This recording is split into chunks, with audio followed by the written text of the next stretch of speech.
That question again. Let me just get How it. might early financial education in Black communities Mm-hmm. change the trajectory of generational wealth? So, Mm-hmm. like most of us grew up in churches, right? Right. Yeah, What if they taught financial literacy along with the Sunday school lesson? I think they How need do to you think be. that would have affected us?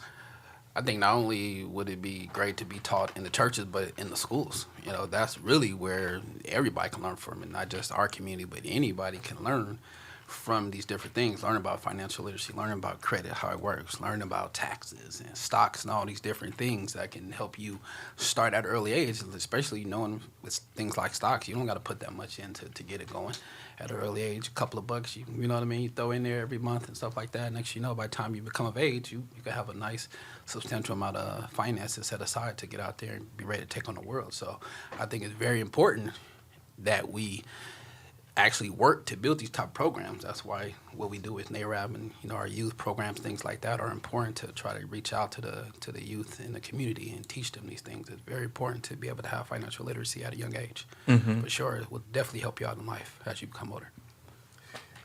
Yeah, that's true. I mean, financial literacy just in general alone is so important, especially when it comes to making sure that we have the foundation. I would say number one, this country is built on capitalism. We live in a capitalistic state. We've seen it more relevant today than ever. It's pay for play, right? And so one of the things that I think when you mentioned the church, a lot of over the years we've kind of seen the build up to what's happening right now, where we see that the wealthy and this oligarchic kind of atmosphere that we have right now, we see that people are now becoming very conscious, right, of definitely making sure that they're financial literate, because at the end of the day, when it comes to when they look at the economy, and then also you look at the capitalistic movement, or capitalist, which is we pure capitalist. Definitely, money is kind of like that thing or wealth is that kind of thing that you realize is the foundation for a lot of decisions that are made around us, right? Output, GDP, all those things come into play, and when you have a community that has a very low wealth percentage of wealth, you realize that a lot of decisions we don't have a lot of say in what happens, right? Our voice is kind of not muted, but it's not as loud as it should be, especially when it comes to our issues, when it comes to our resources, when it comes to the community. So one of the things that I see as time has gone by, and it didn't just start now. I think people are more conscious of it today than ever, but it didn't just start now. Where I see that evangelicals, especially in our community, the Black evangelicals have made a move to really try to start implementing some form of financial literacy in the church, right? Teachings in the church. And now to just give you an example, right now, I've been talking with a couple of friends of mine in LA for a while, since maybe 4 years ago now. We just kind of like got it off the ground. It's called F3, Faith, Family, and Finance. And it's going to be, we're going to have it on the 26th. It's a plug. I'm plugging it in. So it's going to be on the 26th of 2025 at Center of Hope Church off of Crenshaw Boulevard in Inglewood. Right? So I mean, If you're in the area, stop by. in the area, stop by. Yes. But at the same time, too, and that's not uncommon right now. Yeah. Right? It used to be taboo back in the day to actually bring any type of finance into the church. Right? All has been there forever. Right? But at the same time, too, it's now where we can talk about and educate people about finance. But I say church. The reason I brought specifically church is I think a good percentage of, at least growing up in in our culture, is a good percentage grew up in church. Black people grew up in church, Right. and so that being a platform that if your family didn't have all the answers or the answers in building wealth, then that'd be a good place to learn it too. Because the most I really kind of heard about money, specifically in church, was, because I didn't hear it from school at all. Right. I didn't talk about it at all. Was tithes and offering, which is, Right. your mom gives you Okay. $10, you got to give $1 in the plate. You're trying to stir the water right now. Well, okay? no. I'm just saying. I'm not. I'm just saying No, from what I learned. that's great. No, that's great. And Like, where is he going with this? and I used to hear the money, the love of money is the root of all Right, evil. right.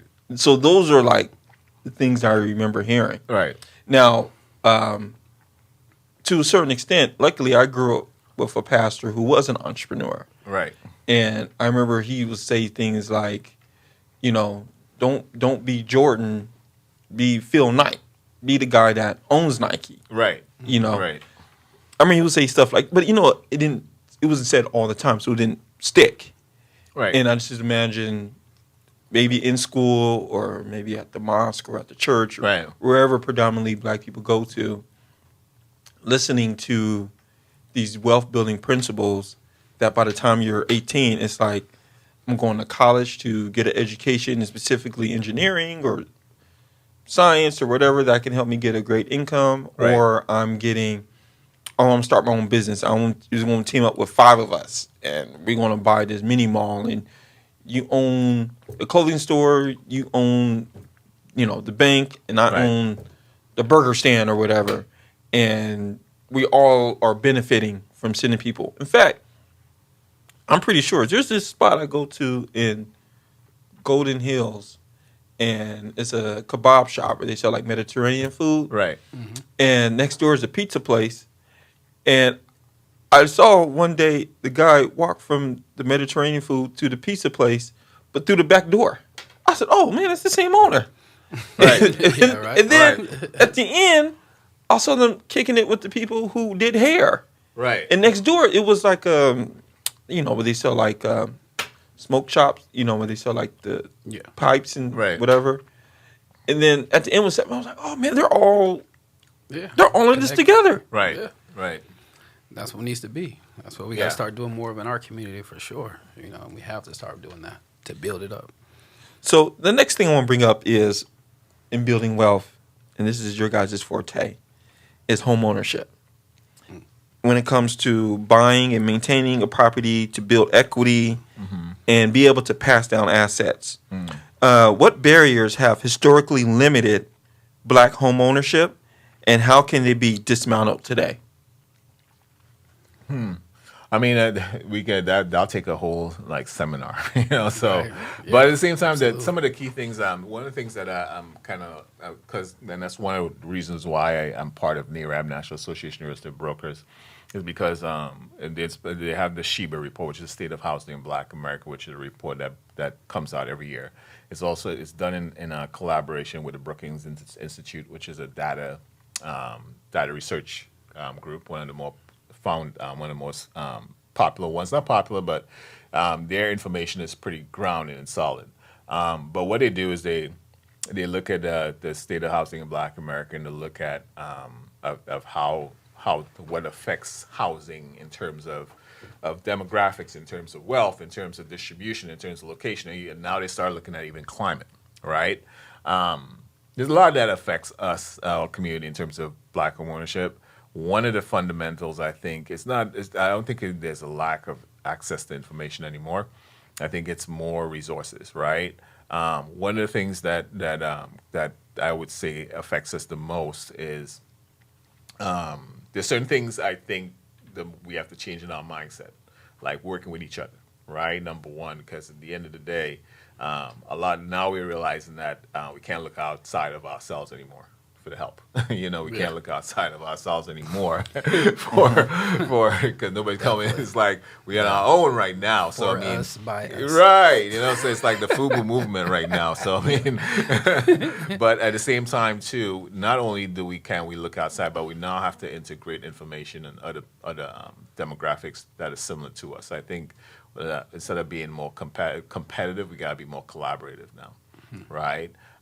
We're seeing that number one, wealth across minorities. When it comes to wealth, we're still lower than average in this country, and the reason is number one is that we have not benefited from the transfer of wealth over time, right? That's the number one reason. right? So I mean, I want to. It's more of an encouraging thing than a negative thing, but I think the trajectory of where we're going, once we stay on task, once we stay on point, and pushing that, the wealth, building black wealth and building minority wealth, housing, education. As long as we stay on that path and the trajectory, I think we're coming out of it slowly. Now, we can't look back at, from what I realized, we can't look back at the past and say, hey, you know what, we need this big transfer of wealth to come into our community that was owed to us, right? Even though it's that is just a fact, right? But at the same time, what we have to start doing is pooling our resources together, right? They showed that in the past, in what I think it's this year.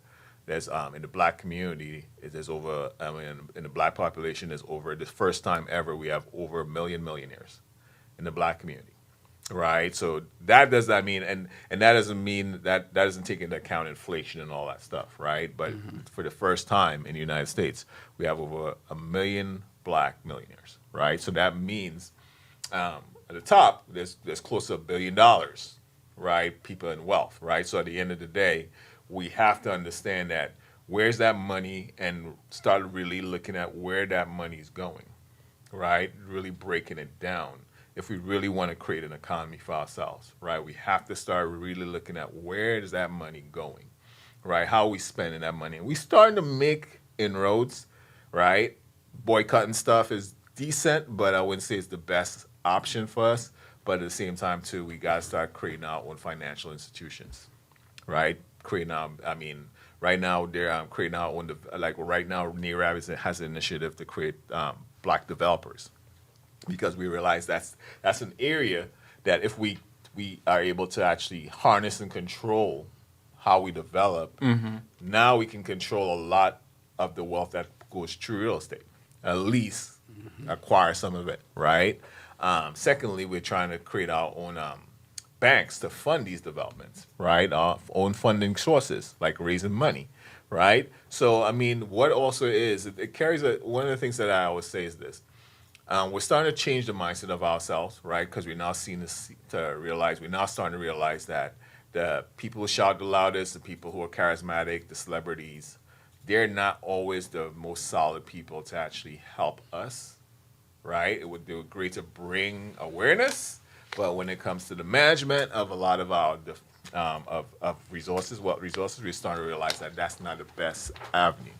Now we're starting to look at the intellectuals. Now we're starting to focus on the people who are behind the scenes. Now we start to talk to churches, because one of the things that even when we look at the church has historically been the largest holder of real estate. A lot of us don't know that, right? If you look at the Catholic Church, that they're the biggest real estate holder in the world. Oh, that's the church you're talking about. Right. No, Okay. just churches in general, right? Because a lot of churches always move. If there's a church that's over 50 years old, they own the property. Not only do they own the property, they've been entrusted by past generations of properties, right, in their portfolio, right? They just a lot of times they hold on to it, right? So this is where we can use that and work with the evangelical community to build churches, and a lot of them in San Diego have started doing that, right? To build what again? Developments, right? Okay. Like I mean, I don't want to put on blast, but Bethel AME, they're building a huge development, also. You know what I'm saying? So these are ways, and that's why we have to come in. We have to create more black developers. So that once we overcome or conquer one fear, now we can get up to where now we are building big commercial buildings, Right. big communities, right? And we gotta. So let me Oh, go ahead. ask the last part of the question again. I want to make sure I answer it. All right. So, you said you say what the barriers hurdles? have Okay. historically limited black homeownership, and how can they be dismantled today? Well, definitely, I definitely do think that information was definitely one of the bigger hurdles that we had. You know, like he was saying, you know, a lot of our ancestors didn't own properties, right? And so if they didn't own properties, nobody taught them how to do it. it wasn't being passed down from Well, generation some to of them generation. did own, and it was taken from them. You see the shirt, right? Yeah, You see we got the black wall. Right, Yeah, right. and it was taken by force. Yeah, Exactly, right? Yeah. But you know what I mean? At the end of the day, information wasn't being passed down from generation to generation. You know what I mean? And so I think that was definitely a big hurdle. And I think there is a lot of things out there or opportunities out there for people to get the information that they need to become homeowners. And then another one of the hurdles was, pride. A lot of us, we don't like working with people that look like us for whatever reason. That's Right. People don't realize how big of a hurdle that is. You know what I mean? You might see it in your own family members. If you've been in the business for a long time, you probably talk to some of your family members, and they're like, I don't know. Right. They'll go right and, give their personal information to somebody never even seen before. So things like pride, believe it or not, is a big factor. People Right. I don't want people knowing my business. Well, okay, so you'd rather not become a homeowner than let someone find somebody that you trust. Right. You know what I mean?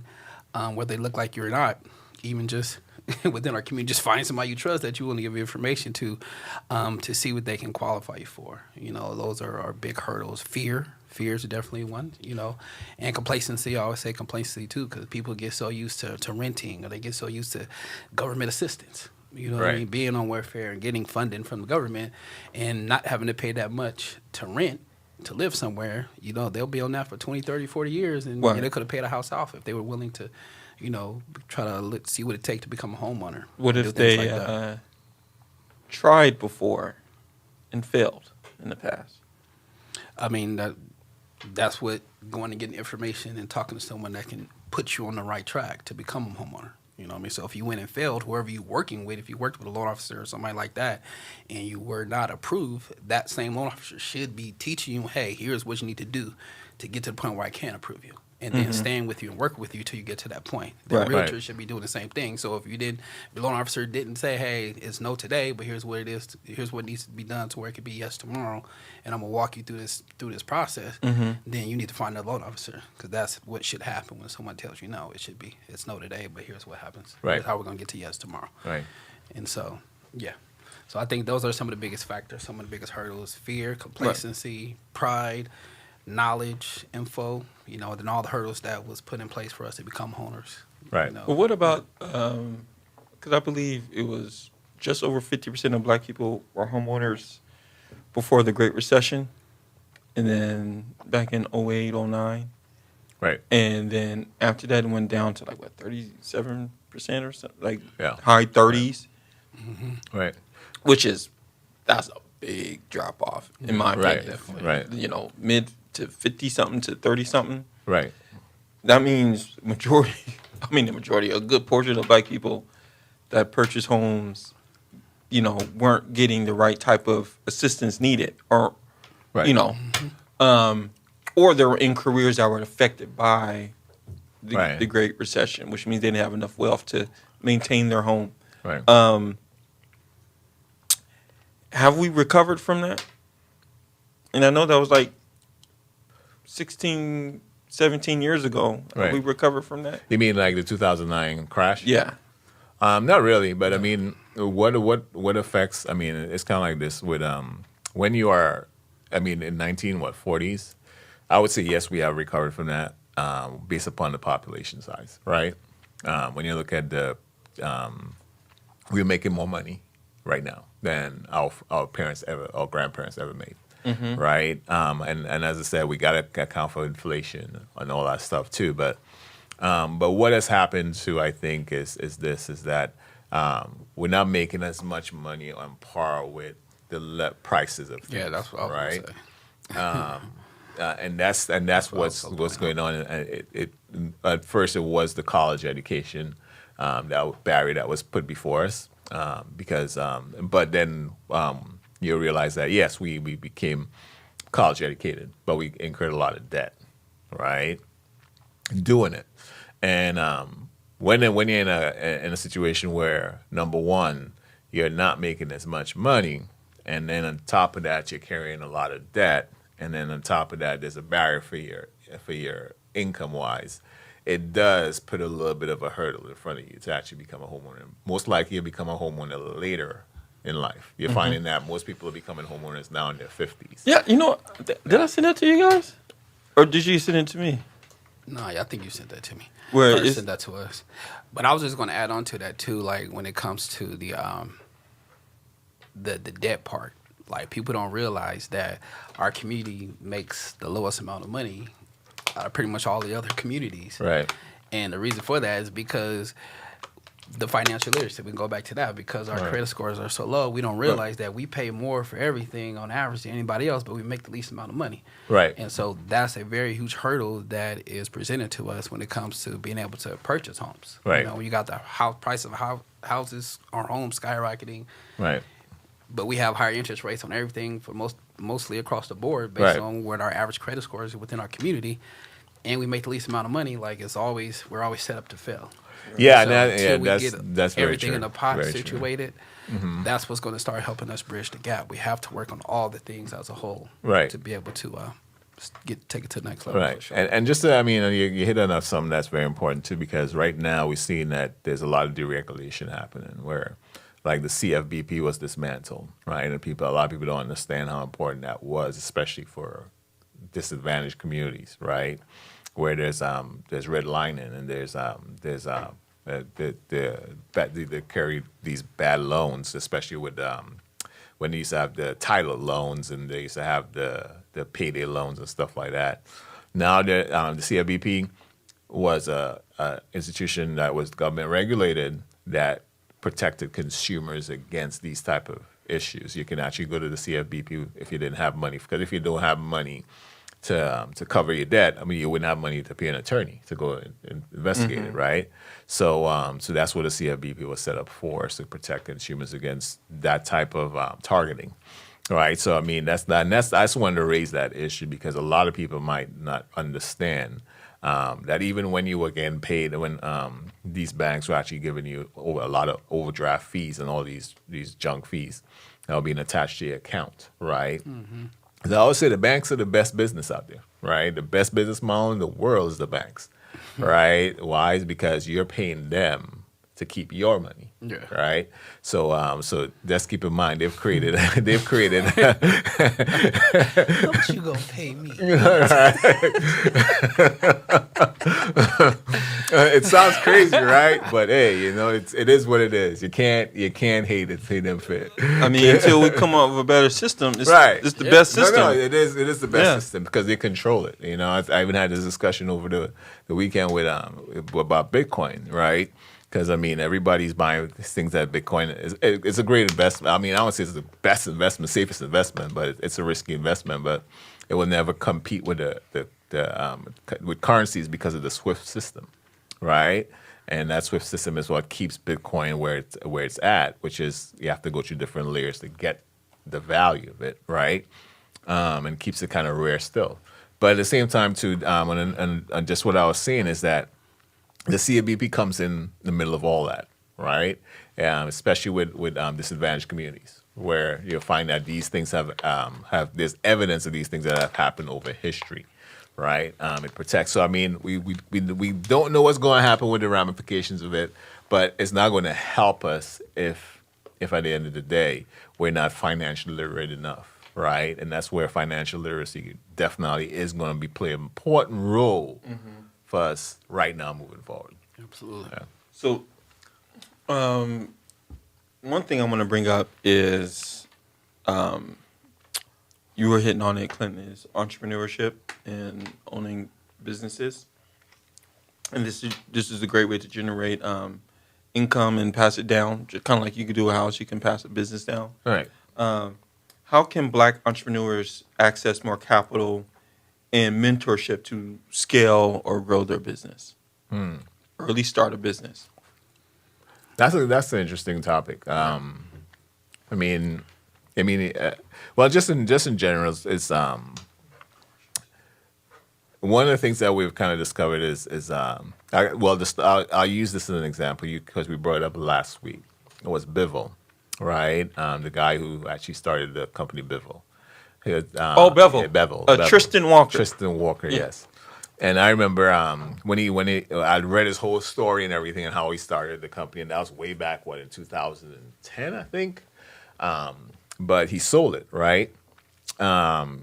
He said number one, and he wrote a great article about it because he was telling you why is it you don't see too many minorities or black people in tech, right? Or and doing startups, getting the big funds because there's a lot of startup money out there. And yeah, I'm talking about banks would throw money at any startup that they think is going to do well. If you have an AI startup, trust me, you can put it out there and get $100 million right away just to start it. What? An AI startup. If you have an AI startup for anything right now, companies are buying AI. Like Salesforce is just buying an AI startup for $8 billion to just struck a deal for that. Why? It's because AI is moving. And when Tristan Walker came in, everybody, it was not the dot-com boom, but it was more of the, how to put it, the integration of everything, service and consumer and products, right? On selling it online. That's when that was right as Amazon was taking off too. Well, Clinton, before you hit on that, because we're going to dive deeper into that. So hold that thought. We're going to take a quick commercial break. Awesome. A quick 30-second break. Gotta pay some bills. Yes, sir. Have you heard about the Hope for Home Ownership research program? It allows you to earn 3.5% of your home's purchase price, up to $13,000. This program is easy, and it does not slow down your home purchase or loan process. Just like other research projects, you are paid to be a part of the study. This income is eligible for use on your home purchase to cover such things as down payment, rate buy-down, or even debt payoff. Spend it or save it as you see fit. Oh, by the way, the average participant also receives an additional $12,000 after closing through the Residential Clean Energy Tax Credit.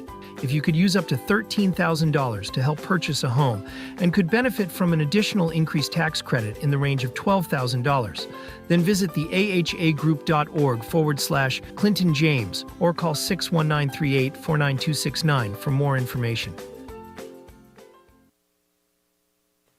All right, we're back. All right, so before we went to the quick commercial break, we were talking about entrepreneurship and small business ownership. Right. And how black entrepreneurs can, the question was, how can black entrepreneurs access more capital and mentorship to scale and grow their business? Right. And from what I'm hearing with a lot of the VCs and even with a lot of the funders for small businesses is that, just think about it, even somebody like Nipsey Hussle actually created a solution for it because that's the same thing he was trying to do. I Right? I love what he was trying to do. That's the same thing he was trying to do. I mean, going way before his time because he could influence a whole different. He has, Right. but the impact that he could have made with a whole generation of kids who are disadvantaged communities who have these great ideas. Because one of the things that you'll find with VCs is that they're not coming in to start up your company. They're not going to give you billions and millions of dollars to help you start a company or start your idea. There's stages there. A lot of VCs say ideas are great. We have great ideas, but they're all in the incubator stage. They don't invest in incubator stage businesses, right? They will bring a whole management team to take over. If you ever look at Shark Tank and how they operate, right? That's what they do, right? They want to see you. It's the people who come on Shark Tank have these great ideas, but the first thing they want to see is the numbers. How much are you producing? And you'll be like, you'll hear some of these numbers, and they'll be like, why would you even want to actually sell your business if you're making $1 million in revenue? But it's the same thing. It's scalable. It's economies of scale. It gets gotten to a point where their intellectual or their intellectual property can support scaling the business to the potential it has, right? And they have gone past the incubator stage, right? So one of the things I think is the combination of mentorship, right, from people who actually have actually started businesses, because it seems like a lot of times, and we're seeing this in development, right? As soon as people get to that stage, they're going to hiding. Right, because they don't want to be bothered, right? Yeah. It's like you find these big billionaires who started these businesses or who have the blue chip companies and stuff who are part of the community. You don't hear their names mentioned, right? But you'll easily hear of a Jay-Z, right? You'll easily hear of a Kanye West, right? But I mean, didn't. It's kind of like with the businesses they have is not based on like a product, starting a product or a business or structuring a business, right? Yeah. So this is where we gotta now start, as I said, looking at those businesses that can actually create mentorship. I think what's the name of the guy who actually paid off some of the student loans for In Morehouse? for Morehouse? The billionaire, Robert Smith. Robert Smith. Smith, right? This is remember where we, the first name, I did the last yeah. So this is where we need the Robert Smiths, right? Who started businesses from the ground up and actually now have a structure. And they're looking for the. We need them to even set up. We need to even push for even setting up schools like that, like what Nipsey Hussle was doing. Go put one of those in a community, right, where it can attract kids who have ideas, so that they can get it off the ground. Teach them how to write up a business plan. Teach them how to actually present. Teach them how to so there's a funnel of funneling them through the point where they can pass that incubator stage, and now go to the VC, which will give them the big capital.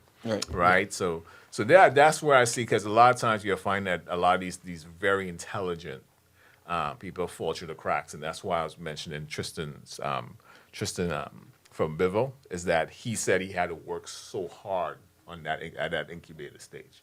He had to go to all these networking events, and he was an introvert, he said, but he had to force himself like every day. He had to go to these, and he was the only person at these events. He said these people are billionaires, millionaires at these networking events in Silicon Valley, giving money away to any. But he said for him, trying to break through that barrier was a little bit tougher because he's the only person being represented. Right. Yeah. And he has this great idea, but now it took off, and he was able to build it, sell it for billions of dollars. Yeah. Right? Yeah, and I would just like to say, to add to that, like, not only just find a mentorship or a mentor that can mentor you, but really just finding out, because there's classes, you don't even necessarily have to have a mentor. There's classes you can take that can teach you, how to go get business funding. Right. There's a lot of different avenues that you can take to learn how to do these things. But one thing that I'm kind of on right now, and I'm learning how to do, and I'm starting to take classes on, is like government contracting. So Right. that's another way. That's another thing that you can make millions of dollars and just be the middleman. You don't even have to touch stuff. You can learn Right. how the government does, the government pay you for anything for Right. the most part, right? So if you learn how to be certified to where you can go take advantage of getting government contracting, you just got to go find somebody else that can do the work.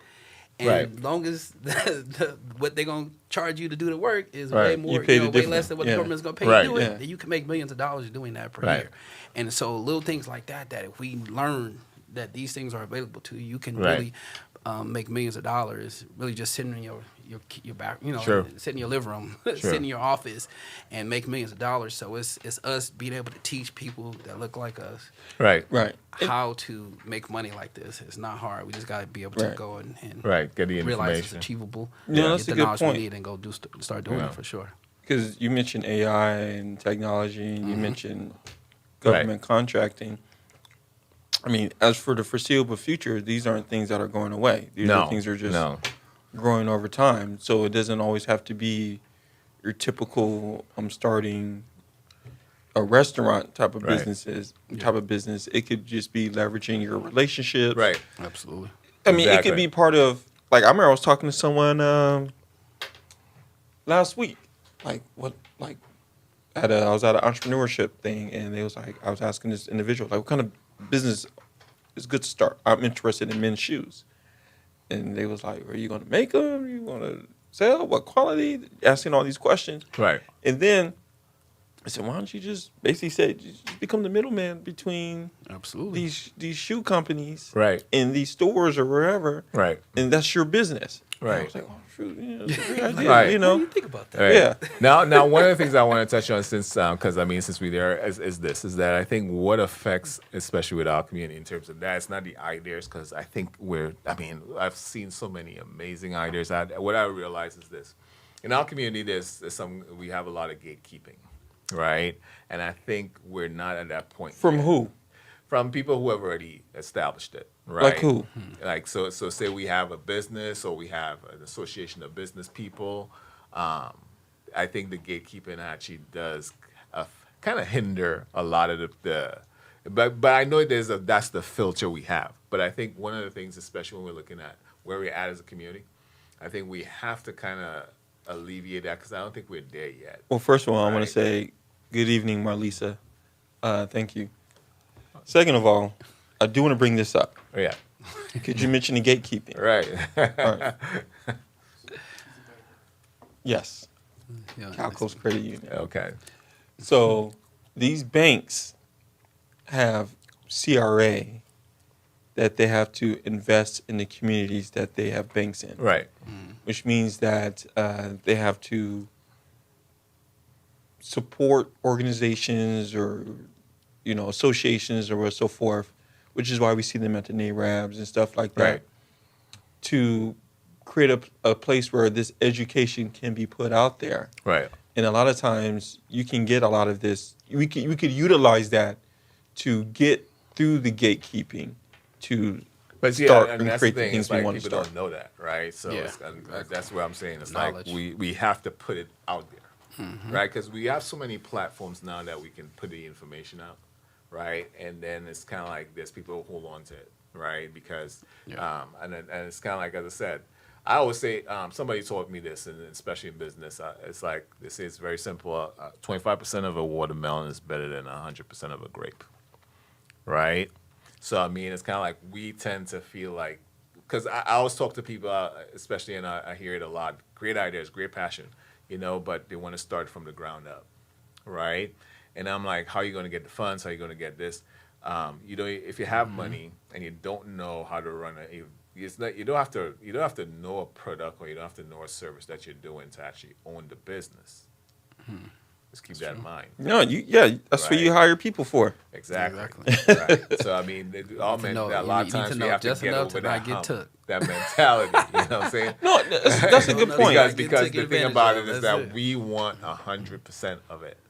Well, Right. like I helped a client yesterday that wants to buy a restaurant, Right. and I was talking to this individual and his son, and I said, this person is already an entrepreneur, and I said, have you had any experience running a restaurant? No. Have you ever owned a restaurant? No. Have you looked at the books? I looked at the contract. They wrote it down, like they on a Yeah, piece of paper that we used from school. Right. Right? No, it was like that. Right. But I just remember thinking, and this guy who wants to help run the business, he just graduated high school less than a year ago. And I was like, man, he already knows the importance of entrepreneurship. Right. At 18 years old, he's willing to try this and possibly fail and not look at entrepreneurship negatively. Right. We all have to move like Yeah, for it has the model hasn't changed like Henry Ford did it, right? So I mean, keep in mind what Henry Ford when you had a high school education or something like that, from what I understand. But I mean, I don't know. I don't want to quote the history, but when he was being sued, I think they asked him how does he know, because it's this big huge company, how does he know what the person in this department is doing? Because we were trying to throw him off, because he should think in everybody's mind back in the day, you're the big boss. You should know everything that's happening in a multinational company, right? Right. And what did he answer? He said, "Hey, well, I have a button. I have a phone with tons of buttons, and if I want to know what's happening in this department, boom, I press that button and ask that person, and they'll answer me to the Right. point. Everything that I want to know, I'll know." Right. So all he was trying to say is that if you're working and partner with the right people, you hire the right people. Absolutely. Right. Because not everybody is an entrepreneur. Not everybody has that mindset. But if you hire the right people who are passionate about what they do in accounting, in business modeling, in marketing, right? Because what I've always seen is that people are always not, if they feel like if they give somebody the opportunity to market their business or they outsource it, oh, that person's going to take it away from me. Right, and I think that's that fear we got to let go of. But also, Right. also the thing about it too is, because I heard people say, "Oh, I'm afraid someone's going to take my idea." Yeah, but you also have to work at what you're doing too, and you're also assuming that person is going to work just as hard Right. as you to make. It's like saying that Just get off the ground. somebody can take your dream, right? And I'm like, nobody can. It's like your your idea is only going to be yours. It's going to have your footprint and your DNA on it, right? Somebody can copy it. China does it all the time. But what does it look like? You know what I'm saying? We love you, What does China. the Nike look like coming out of there? You know what I'm saying? It's right. So I mean, But that's the importance of getting Right. stuff copywritten and stuff like that ahead Right. of time too, before you start divulging your ideas to people, learning those processes. Like, what do I need to do to make sure my idea is protected to where next person can't come take it? Right. Once I start putting it out there and looking Right. for the help that I need to build my idea out, and build my, Right. So I, accomplish the goals I'm trying to accomplish. So, those are all again things in our community that we don't realize. Right. But- are things that could prevent us down the line. I was looking at something the other day, I think it was yesterday, and they were talking about how wealthy people, truly wealthy people, look at families and they look at it as running a corporation, their own family, Right. instead of just having, a family. Right. Like, you got a CEO, you have a COO. Right. You ain't got kids. You got shareholders. You got Right. assets. You have monthly meetings. You take Right. minutes. Like, there's families who absolutely. legit do this. Absolutely. I'm just thinking, wow, that's Yeah, absolutely. That's incredible. And just keep in mind, it's not even like a technical thing. It's more of a mindset, right? So I mean, as I said, if you live in the abundance mindset where there's enough for everybody out there, right? There's enough money out there for everybody. Just keep in mind, money doesn't sleep. We do. You know what I'm saying? So at the end of the day, so there's enough for ideas and all the ideas. And saying that is this, man. It's like put it out there. Go after it. If it feels it wasn't that, but you can always start over again, right? But if you do nothing with it because you're scared, then you can't move in fear. There's a new movement that's going to be happening where you'll find that I'm not a Democrat, I'm not a Republican. I just want to make that clear, right? But you're going to find that there's a shift. There's a shift. it was your fault. All right. vote is a vote. I just got one. That's what I mean. That's it, right. But there's a shift that's happening. That's going to be happening soon with the Democratic Party, right? And this showing it right now, where it's the abundance mindset. Because what they're realizing, yes, that some of the things that Republicans are saying about the government and trying to do about the government, it is true. The government is too big, and it's to get things done. It takes too much red tape. Like California should already have a speed rail. It should have a right? what? A speed rail, right? Oh, okay. We're the fourth largest economy in the world, right? Fourth largest economy in the world, not country, we're a state, but we're the fourth You mean largest. from like San Diego to Sacramento? Well, I mean, our Throughout San Diego the to whole Sacramento state. to all the way up to Reading, we should have had that. Just keep in mind, China already has that. Paris already has that. Europe already has it, right? So, I mean, California is that landscape because of our flat landscape. You mean like something underground or above ground? anything like we should have been? We have Silicon Valley. Well, don't we not have it underground because of earthquakes? No.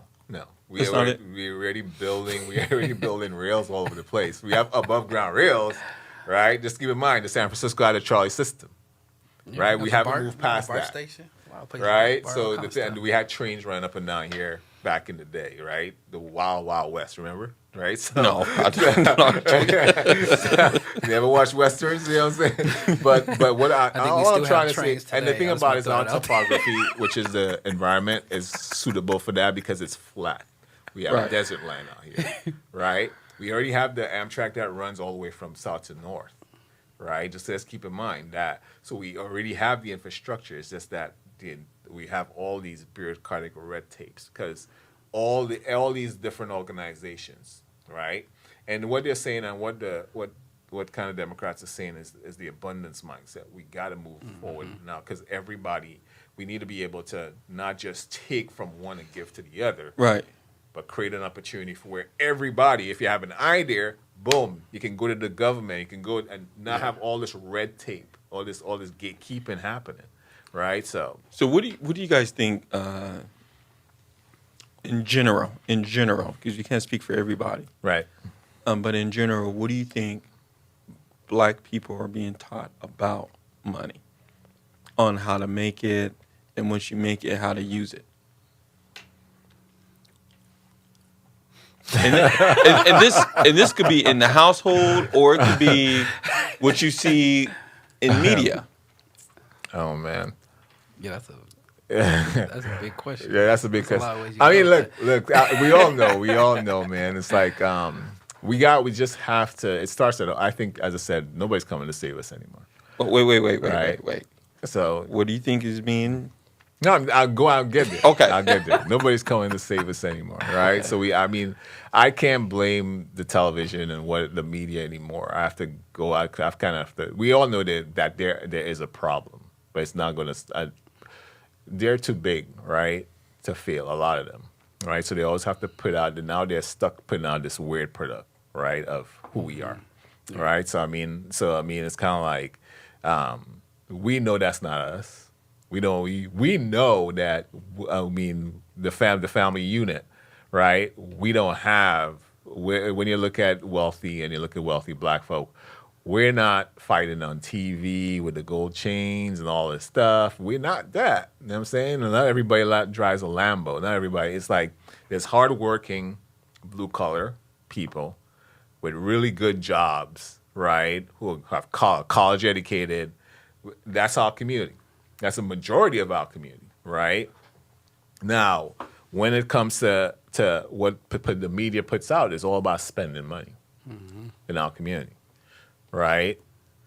That's all that the images we see. It's all about the wealth, like how to get it quick and fast, right? Well, that's why I am all for things like Earn Your Leisure, right? Where there's a movement around a generation of people who are looking at the stock market, looking at investing. If they can't get it here, they're going abroad. They're in Africa building developments, all this stuff, right? I am all for that, right? But the media doesn't pick up on that. No. Right? The mainstream media, they're not showing that. They have one of the biggest podcasts in the world on finances. But the mainstream media, they're not getting a reality show. Right? They're not on news. Right? All the things that they're doing. We have MG the mortgage guy. Everybody on this table know who MG the mortgage guy is, right? Right. And why? Because number one, we are in the business. But what he is talking about, what he's been talking about, we've been talking about it, right? But at the same time, he has elevated his platform with Earn Your Leisure. At the same time, too, he doesn't have a reality show. He's not on NBC. He's not on the big media channels, right? Because that doesn't sell for them, right? So we got it. And so what I'm saying is this: it's going to have to start in the home. Yeah. Right? It's going to have to start in the home. It's going to have to start in the churches. It's going to have to start grassroots. That's why I'm saying Nipsey Hussle had the best idea. Now, this is what I would say. If every rapper who's a millionaire could take that business model like what Nipsey Hussle had, right? Just that model that he was trying to implement before he passed away, and tragically, that would change things. Right? Chicago. That'll change things in Chicago. Well, shoot, we don't even need rappers. We just need us. Exactly. We got more than enough people who aren't but famous. But just keep in mind, we fight against the the big media and the marketing giants who are like pushing something we know it's not true about us. We know that's not us. We know that, right? And a lot of people on the outside know that too, but it doesn't sell. They're stuck in that situation where they have to put that out there. Right, so I say number one, what we're coming to realize, and these discussions are needed to be had because number one, I'm not scared anymore saying it. Right, I'm not saying what that we're way better than what we're portrayed as. Yeah, okay, way better. And I think at the end of the day, that's by design. You know what I mean? Right. We know there's agenda out there to break down our community. Right. They want us to be independent. They want us to be the most flashiest person out there because, they know that it's going to take a lot of, we're going to have to spend money to do that, right? Right. So they want our money. At the end of the day, you go see all these rich people that don't look like us. They walking around in the shorts and the T-shirt on. They not out there with bling blinging and all all that stuff all the time, right? They might do it at events, but a normal day, they just you wouldn't even know that they're a billionaire, right? Them walking down the street.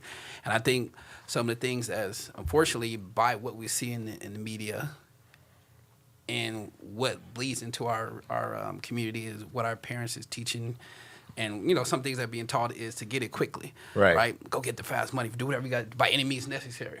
We're not teaching our kids how to make money the long game. long Right? game, This is what's long going to game, set you right. up to build a legacy within Right. your family. All right, this is how we can go get this money quick. Go do Right. this, go do that, go make the little quick buck, right? And then one of the other biggest things is a lot of times with our community, it's about competition, not collaboration. True. Right? I think 100%. that's one of the biggest things with our community. Nobody's teaching collaborate with people that look like you. Right. Hey, don't tell them what you got going on, man. Nah, don't work with that dude right there, man. Right. Try, like we said, he's gonna take your business, or he might end up making more money than you. True. Right? Yeah. You know what I mean? And so we have so many people in our community that's not willing to try to band together to work with each other. Right. To open up these businesses, to So build the next Black Wall Street within our community, right? Absolutely. So it's not even. I want to have my own and have more than you. Right. That's one of the biggest issues within our community. So it's not even, to the most part, to a certain extent, external factors have to do much. It's really internal factors that have been, because you guys said it, the information is out there. We have Right. Google and the internet and social media and AI that can give us all the information we need. Right. We have access to lenders and banks and finance people that can tell us what it takes to get the financing. Right. But the collaboration to make it work, or the confidence and the belief to make it Right. work, it seems like that's lacking. Or as if we got to make this work tomorrow, even though we did school for 12, 15 years. Right. It took us time to go to school 12, Right. 15 years, but Right. we And don't debt, 12 take for 12 of the year, right? or So, or we don't mind working 40 years, but want to make $1 million in one Yeah. or 2 Right. years. Right. Right. They may take 10, 12 years Right. to make it. right. So no, this is a good discussion, because I think one, it needs to be had, and I also think two is it could be done. And I think just keep hearing this over, just reiterating over and over and over and over again, will eventually get stuck in someone's head where they say, you know what, we're going to do X, Y, and Z. And I think the good thing for those who are listening, what you guys have here, is you got guys that have the info on home ownership and entrepreneurship, buying real estate, can teach you the game on how to eventually become a millionaire Right. over a short course of time. I'm not saying short course of time, Right. over the next several years. Right. Buying. So one of the things you mentioned, you talk about is, look, if you're a veteran and you could purchase a property, you could purchase a 4-unit apartment building, Absolutely. live in one, rent out the 3. Those 3 who are paying your rent can pay for your mortgage, but what you're doing over time is building equity in that over time. Right. Absolutely. So after 8-9 years, you bought it for $1 million. Now it's worth 1.6. Right. That's 600,000. Yeah. And then you use some of that money to purchase the next. Yeah, Right. you only gotta live that one for a year, and you can turn it into a full. You'd be getting rent from 4 different people while you go rent. Yeah. Start the next Yeah, absolutely. property. So I there's so mean, many different things yeah. out there, man. The information is there. You just gotta go get it. Yeah, and that's kind of like what because in taking and going through the development class, I'm learning so much, and I'm talking to my clients now, and I'm like, yeah, you don't have to cash flow, you can do an equity play. I'm teaching them, I'm talking to them on a level where, you know what, it was all about just buying real estate and helping them buy real estate before, right? So now it's kind of like, hey, because now I gotta look at it like that.